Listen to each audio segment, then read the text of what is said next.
Okay. And what results or changes have your clients or customers experienced? So we're talking both sides of the coin again there, and any standout success stories you'd like to share.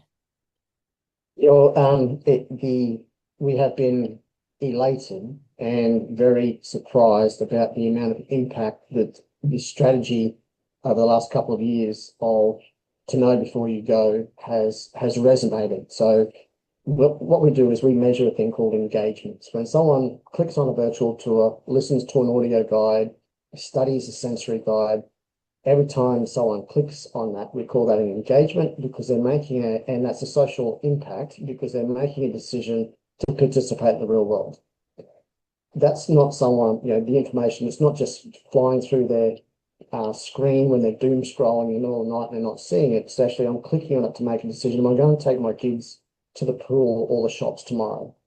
So we call that an engagement.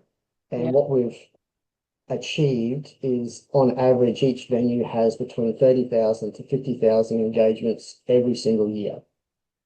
In total, across the entire business, we've just gone through 24 million engagements across all of our tools and all of our clients. And over the Christmas period just gone, when people were really looking and participating over the festive season, we were hitting 250,000 engagements every single day. And that is just phenomenal level of demonstration about how much the community needs and wants this information to know before they go. So that's just been a runaway sort of demonstration of the impact that this content is now delivering. God, I'm so excited to hear all this. I've been a bit behind the news, Chris. You only live up the road, but yeah, things can move fast. Well, So, it has. So that we only started realizing that this was happening probably just 2 years ago when we started rolling out the different types of content. So one of the questions that will come up when our client is interested, saying, yes, I'd like to profile my accessible features to the disability community. The next question is, well, what information do we promote and how do we promote it? And since disability is so broad and each disability is unique to each person, you can't just create one tool and say, well, there you go.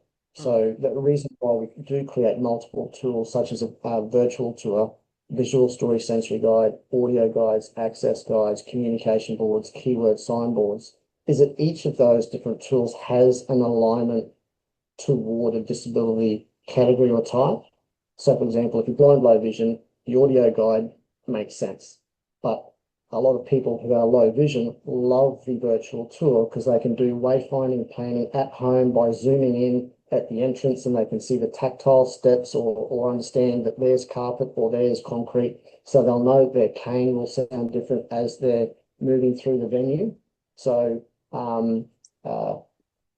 that's why we create so many different tools and bring them all together as a menu or a smorgasbord that's presented on the client's website. So that we only started really doing that 2 years ago and started measuring it 18 months ago. And it's just been, it's clearly being well received by the community and we're elated to keep rolling it out and improving, adding more modules, adding more different content types as we go.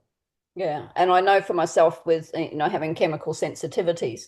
I mean, if I could have a manual that said avoid this and you're fine with this, my life would be so much easier. But we don't. There's so many ingredients in any particular product, be it a cleaning product or whatever it is that they might be using in the venue.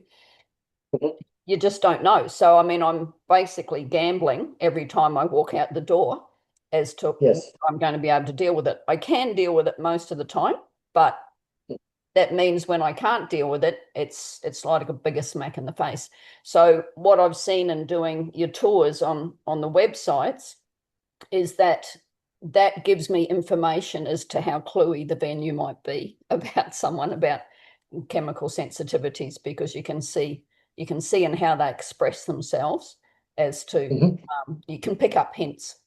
So yeah, I find that very good. But yeah, I also like the app still because I can let them know I'm coming and just let them know the specifics, and that yeah saves that self-explanation needing to occur, Absolutely.